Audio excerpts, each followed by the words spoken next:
Today, we will see the remaining part of the lesson Adventures of Toto. Open page number 8, fifth paragraph. The poor man was taken aback, but with great presence of mind, and much to grandfather's annoyance, he said, "Sir, you have a dog with you. You will have to pay for it accordingly." Now, when this ticket collector sees Toto poking his head out of the bag, he got a shock. But then he regained his composure and he asked grandfather to pay for the animal. Now, grandfather got annoyed with the ticket collector because the ticket collector referred to the monkey as a dog. In vain did grandfather take Toto out of the bag. In vain did he try to prove that a monkey did not qualify as a dog or even as a quadruped. Toto was classified a dog by the ticket collector, and 3 rupees was the sum handed over as his fare. Now, when the ticket collector referred Toto, the monkey, as a dog, grandfather, the narrator's grandfather, made an unsuccessful attempt to convince the collector.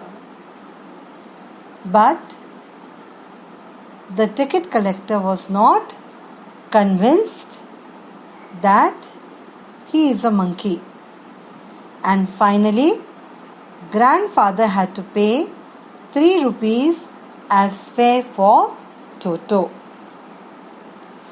The meaning of vain is unsuccessful attempt. Quadruped means an animal which has 4 feet. Fare means ticket price. Then grandfather, just to get his own back, took from his pocket our pet tortoise and said, "What must I pay for this, since you charge for all animals?" When the ticket collector charged him for the monkey, grandfather was very irritated with the ticket collector's behavior and he wanted to take revenge. So what did he do? He took out his pet tortoise from his pocket and asked the ticket collector that since you are charging for monkey, you might as well charge for the tortoise also. The meaning of his own back is to take revenge. The ticket collector looked closely at the tortoise, prodded it with his forefinger, gave grandfather a pleased and triumphant look and said, "No charge, it is not a dog." So now when grandfather told the ticket collector that you can charge for the tortoise also, it was very funny for the ticket collector. He examined the tortoise closely and pushed it with its finger, and then he gave grandfather a very triumphant look and said that there is no need to pay any charges because that pet, which pet? The tortoise, was not a dog.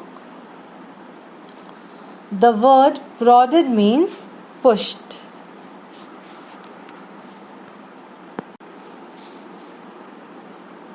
When Toto was finally accepted by grandmother, he was given a comfortable home in the stable, where he had for a companion the family donkey Nana. Now when the grandfather, when he comes back from the trip, he shares this incident with the grandson. Who is the grandson? The narrator. And then now they tell grandmother also about Toto. So what happens? Toto was accepted as a pet by the narrator's grandmother. So now finally she has accepted him, and Toto was given a comfortable home in the stable, and here he was to stay there with the family donkey Nana as a companion.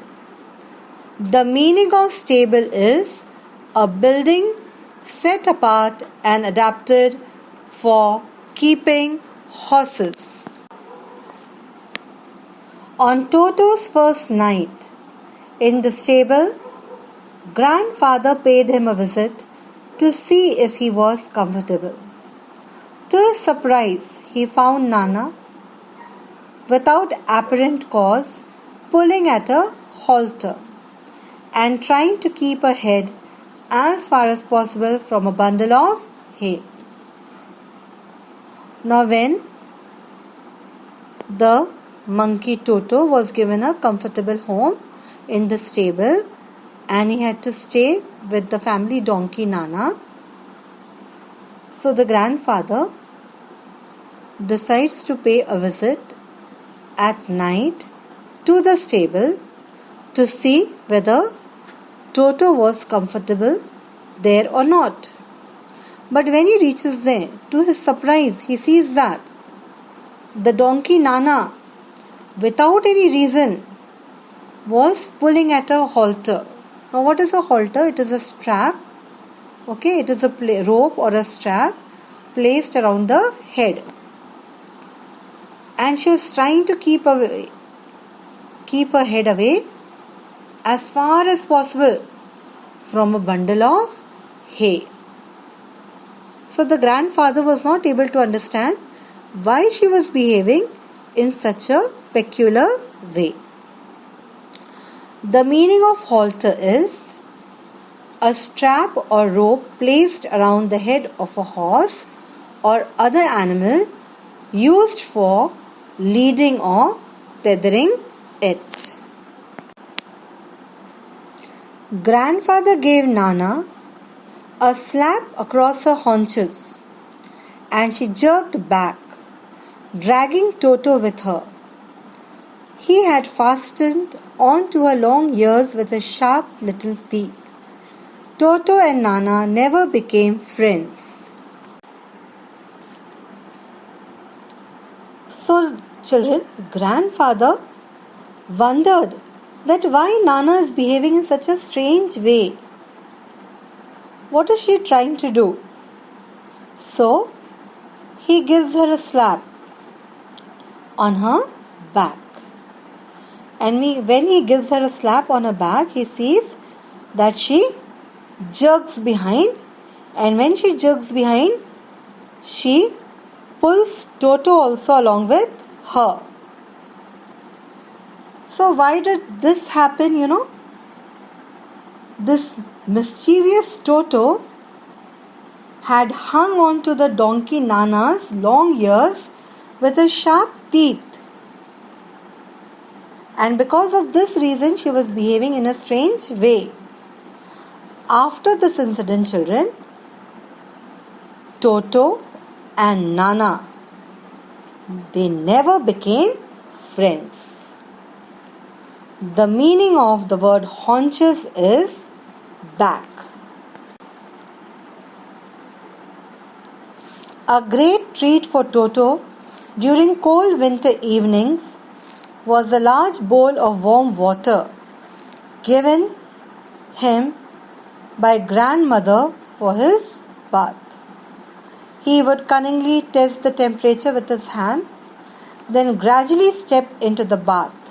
First one foot, then the other, until he was into the water up to his neck. So, we have seen many incidents now, children, about Toto. There is another unique incident. And what is it? Toto used to love hot water bath in winters. His bath ritual was a sight. The way he used to take bath, it was a real sight to see. When grandmother would give him a large bowl of warm water, Toto would first test the temperature with his hand. Then he would step into the water gradually or slowly. He would put one foot after the other. Then he would sit comfortably with water up to his neck.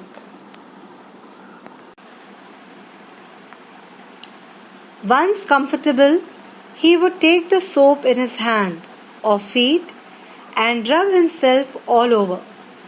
When the water became cold, he would get out and run as quickly as he could to the kitchen fire in order to dry himself.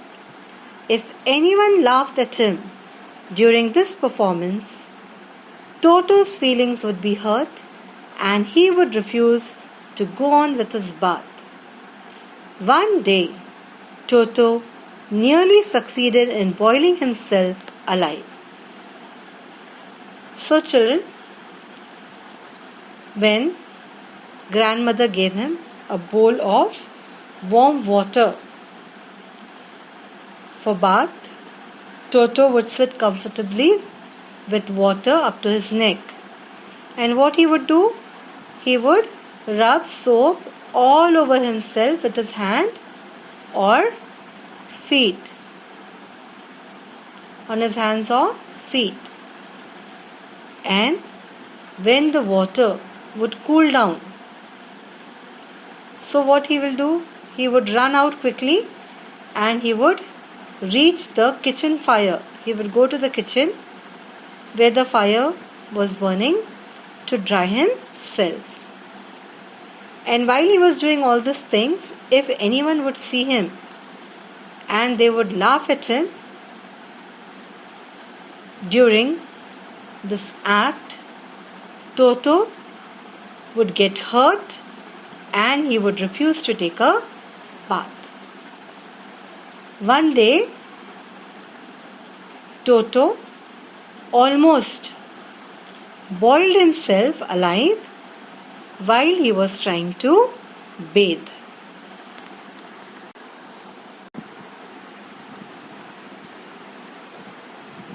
A large kitchen kettle had been left on the fire to boil for tea, and Toto, finding himself with nothing better to do, decided to remove the lid. Finding the water just warm enough for a bath, he got in with his head sticking out from the open kettle. This was just fine for a while until the water began to boil. Toto then raised himself a little, but finding it cold outside, sat down again. Now, children, one day when Toto went to the kitchen, he saw a large kitchen kettle left on the fire to boil for tea. Now, Toto had nothing to do, and you know how mischievous he was. So what did he do? He removed the lid and found the water warm enough for a bath. So he got in with his head sticking out from the open kettle. So after a little while, the water began to boil and Toto felt the heat of the water. He raised himself but sat down again in the kettle since it was cold outside.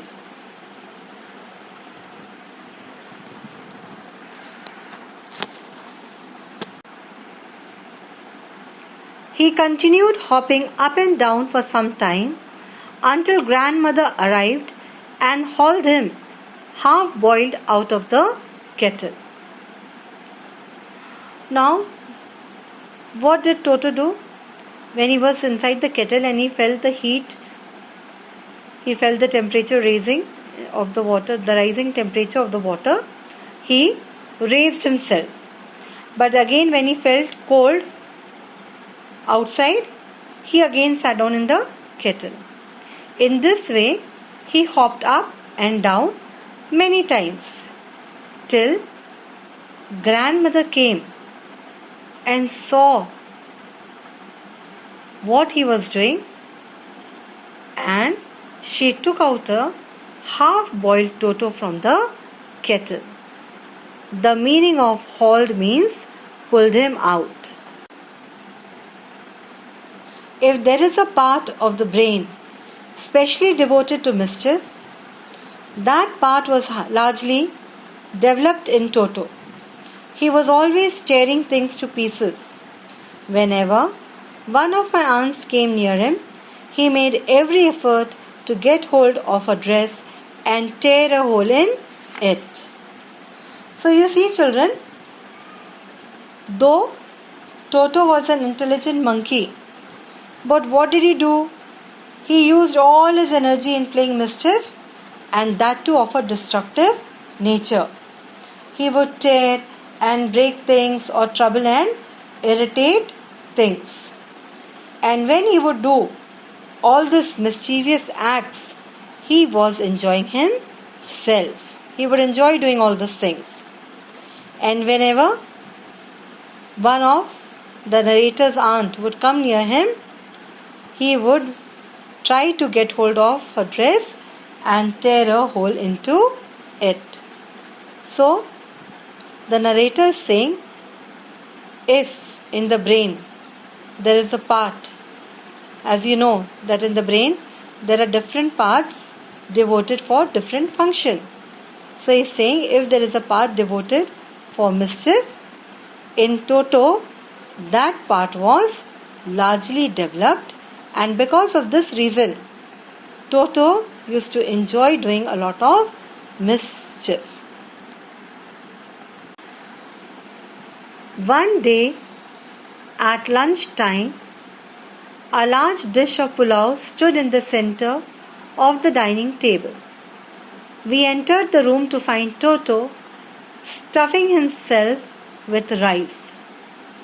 My grandmother screamed and Toto threw a plate at her. One of my aunts rushed forward and received a glass of water in the face. When grandfather arrived, Toto picked up the dish of pulao and made his exit through a window. So one day, grandma had prepared pulao for lunch, and after preparing the dish, what did she do, children? She kept it in the center of the dining table, and she went to call everyone for lunch. So when they came to the dining room, they saw that Toto was stuffing himself with the pulao which was laid at the table for lunch. So when grandmother looked that what he was doing to the pulao, he was eating it, she screamed at him. When she screamed at him, Toto threw a plate at her.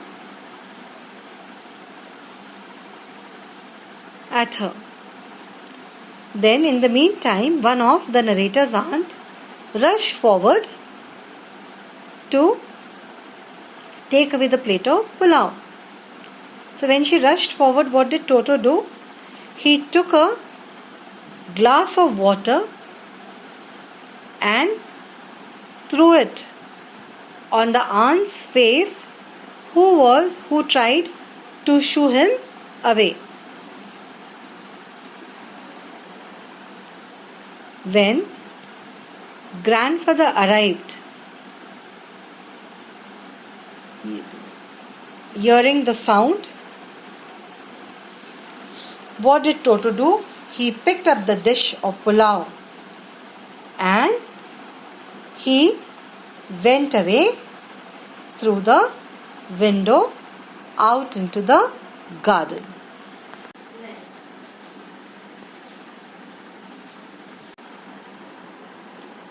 We found him in the branches of the jackfruit tree, the dish still in his arms. He remained there all afternoon, eating slowly through the rice, determined on finishing every game. And then, in order to spite grandmother, who had screamed at him, he threw the dish down from the tree and chattered with delight when it broke into 100 pieces. So you see, children, when grandfather came into the dining room, Toto at that moment picked up the dish and went out through the window to sit in the branches of the jackfruit tree. And whole afternoon he remained there and ate slowly till he finished all the rice. Then, in order to irritate grandma, who had screamed at him, he threw the dish from the tree, thus breaking it into pieces. And when he did this, he was very happy. Obviously, Toto was not the sort of pet we could keep for long. Even grandfather realized that. We were not well-to-do and could not afford the frequent loss of dishes, clothes, curtains and wallpaper. So grandfather found the Tonga driver and sold Toto back to him for only 3 rupees. Now you see, children, throughout the lesson we have seen that Toto has been very mischievous and he has caused a lot of destruction also. Now the narrator's family was a middle class family and they had suffered much loss due to the mischiefs of Toto. The author's family couldn't bear these losses which Toto was causing. So ultimately it was decided that grandfather sold him back to the Tonga driver for 3 rupees, incurring a loss of 2 rupees, and the members of the narrator's family heaved a sigh of relief. So children, through this lesson, Adventures of Toto, we come to know that not all animals can adapt themselves to human way of life. It requires a great deal of patience and skill to train animals to acquire non-destructive behavior. And they can cause a lot of damage if one is not careful with them. However, animals thrive better in their natural habitat. And with this, we come to end of the lesson